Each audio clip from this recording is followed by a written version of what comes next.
এই ঘরটাই মনে হয় হইব আমার নাতি আমজাদের ঘর।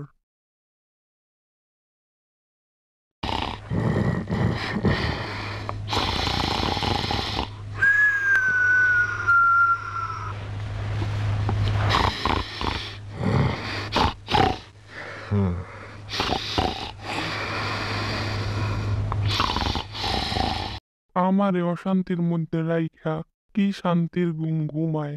আহা! আমজাদ, আমজাদ। কে? ওমা ভূত! এই থাম, একটা চটকানি দিমু। কিসের ভূত? কেডা ভূত? আমি তোর দাদার বাপ। ওমা, কি বলে? আপনি তো মারা গেছেন কত যুগ আগে, এখন এইখানে কি চান? মইরা গিয়াও তো শান্তিতে থাকতে দিলি না তোরা আমারে।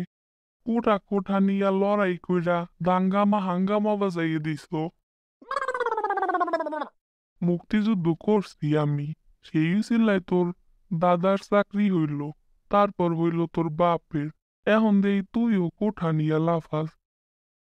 তুই তো আমার দেখেই ভূত ভূত কইরা চিল্লাইলি। আমার কোঠা নিয়ে লাফালাফি করতে তোর শরম করে না? বেহায়া বেশরম নির্লজ্জরা, এইসব কোঠা নিয়া লাফালাফি করা বন্ধ কর। আর পারলে নিজের মেধায় চাকরি কর।